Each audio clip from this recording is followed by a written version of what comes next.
Okay, this video is going to be a little different than some of the other videos I've done.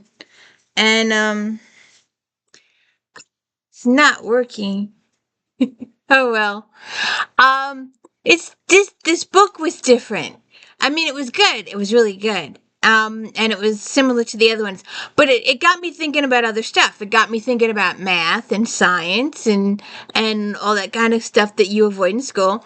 I mean, everybody should learn how to balance a checkbook. Everybody should be able to do basic accounting.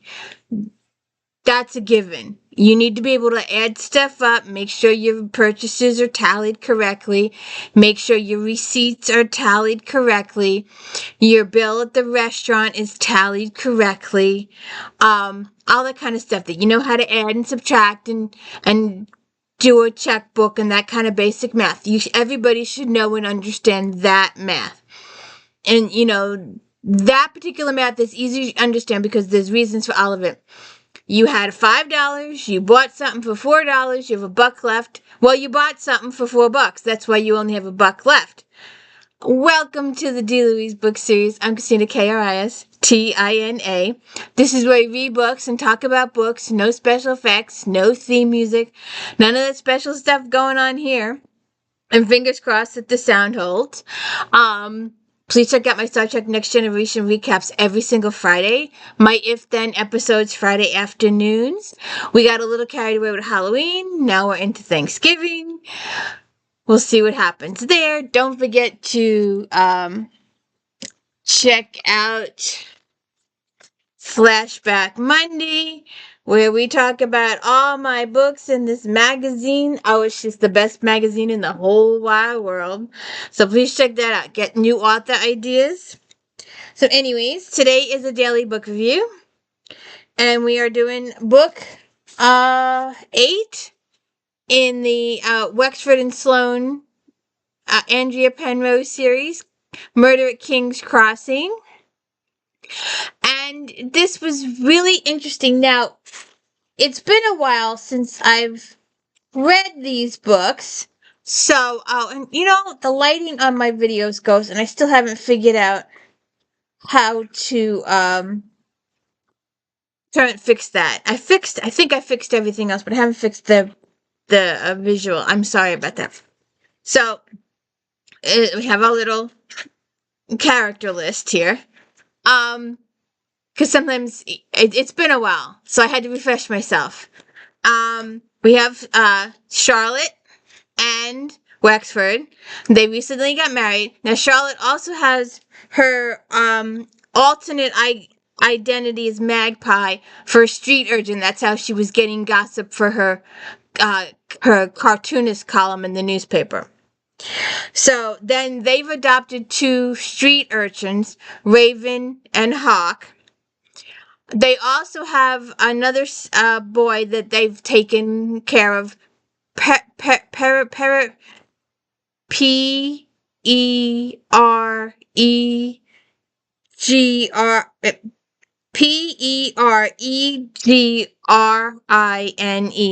AKA known as Falcon too. He's another one of their. But he's a rich young boy, and he was given over to his guardian in the last couple of books. But now his guardian's has some situations coming up with his family, and he needs to leave Falcon or Peregrine with the Wexford, and he's agreed to give over guardianship to Wexford too. And everybody's thrilled about that the boy is going to be joining their household. So this is Kit, aka Christopher, aka Kit, aka Sheffield. I hate when a character is called more than one name in a book. It drives me bonkers. And Cordelia are getting married. It's their big day. You do not see the ceremony. It does happen. They are wed. It is a glorious day. But in the meantime, there's been a murder. A friend of theirs has been murdered, and now they have to investigate. At first, they thought the victim was Oliver Carrick, but then it turned out to be Jasper Minton. And we have to investigate why Jasper was murdered so close to the house. They also have a couple of small break-ins into their house, which is later revealed to be more friend than foe.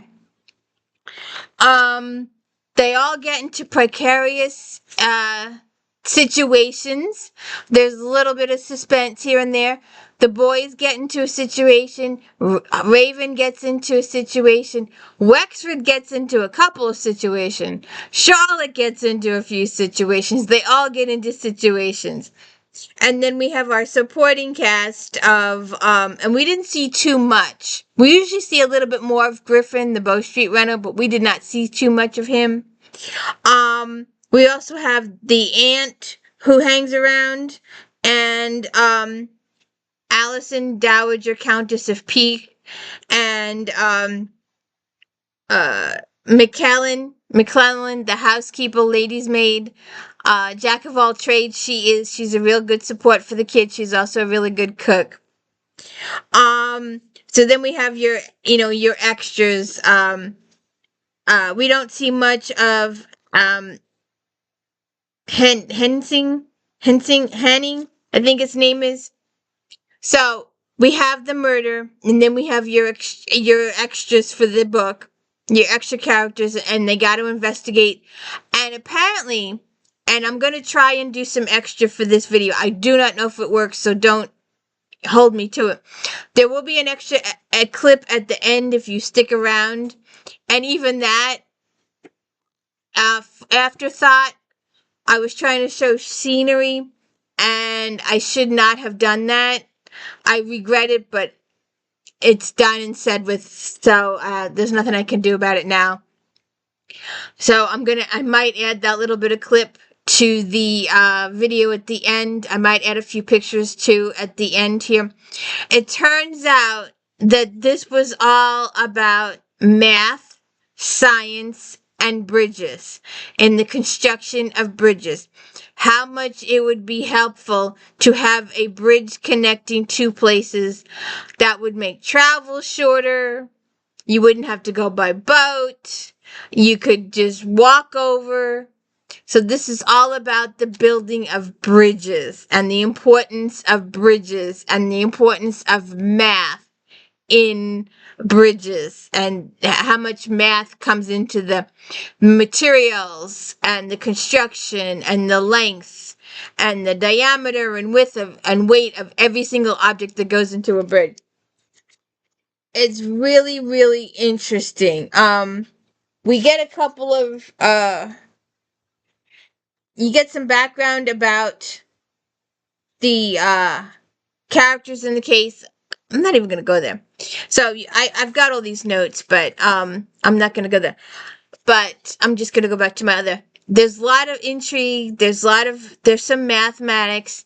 There's some science in here. It's all explained very nicely. We all can understand it. And it's really interesting. And the author has a little side note in the end. And I like the author's notes. I do. They come across in C.S. Harris St. Cyr series, and they also come across in Victoria Thompson's Sarah Grant Gaslight series. Sarah Grant and Frank Malloy, although they're Mr. and Mrs. Malloy now, they got married recently. But the author's note in the back is that, as readers familiar with the series may have noted, I've taken a little twist in this book's plot on the theory that it's fun for both you and me to keep things evolving. The mystery here doesn't evolve around a tangible physical object innovation, such as computing engine, a Voltaic battery, or a multi-shot pistol. Instead, the MacGuffin is based on an abstract mathematical idea. In this day and age, we're all familiar with the innovative importance of mathematics, algorithms, software, etc., etc., etc. The idea of easy, inexpensive traveling, allowing freedom of movement to all segments of society, may not seem very revolutionary to all of us, but in the Regency area, the improvements of basic infrastructure like roads and bridges, coupled with the advent of railroad and steamships, changed the world.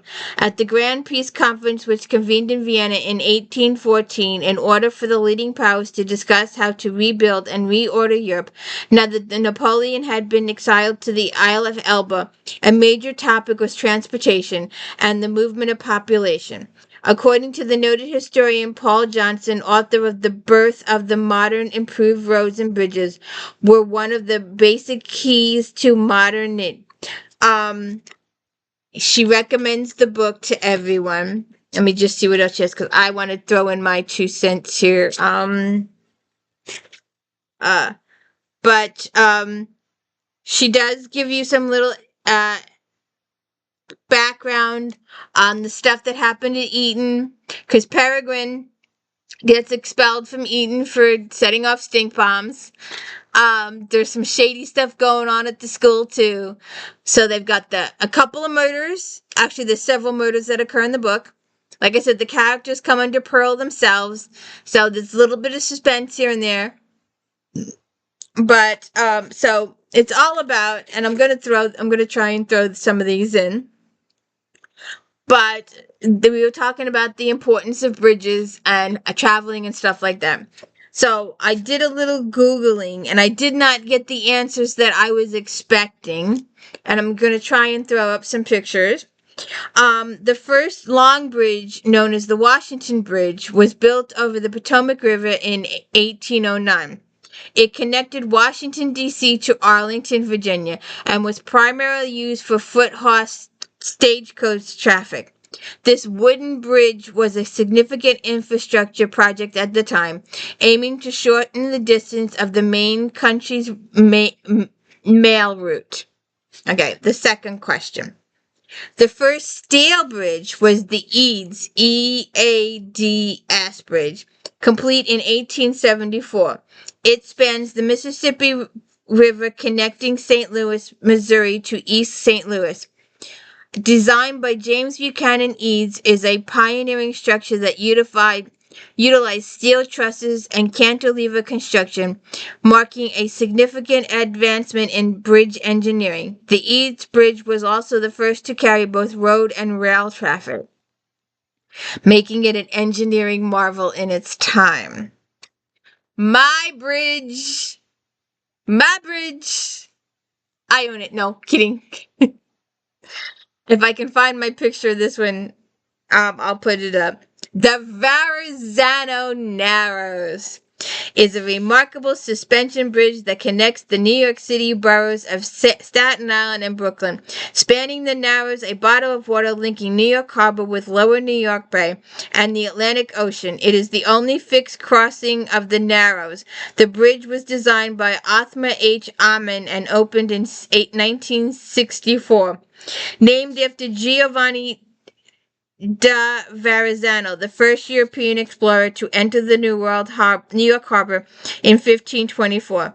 The bridge was initially spelled with a single Z, but was corrected to the proper spelling with 2 Z's in 2018. It becomes a main span of 4,260 feet, and making it the longest suspension bridge in the United States and the 17th longest in the world. The bridge carries 13 lanes of Interstate 278 with 7 lanes on the upper level and 6 lanes on the lower level. And it is a damn big bridge. If you watch the end of this video, that's my feature. Then we have the other big mother bridge here. The other big, huge. If you watching Charmed, you can see it almost every single week in Charmed. The Golden Gate Bridge is truly a marvel of engineering and one of the most iconic structures in the world. Completed in 1937, this suspension bridge stretches 1.7 miles across the Golden Gate Strait, the entrance to San Francisco Bay from the Pacific Ocean. Its characteristic internal orange color was chosen to make it easily visible in the dense fog that often envelops the area. Designed by engineer Joseph Strauss with significant contributions from Lizor Mossoon, Irving Morrow, and Charles Alton Ellis, the bridge faced numerous challenges during its construction, including the strong tides, fog, and the Great Depression.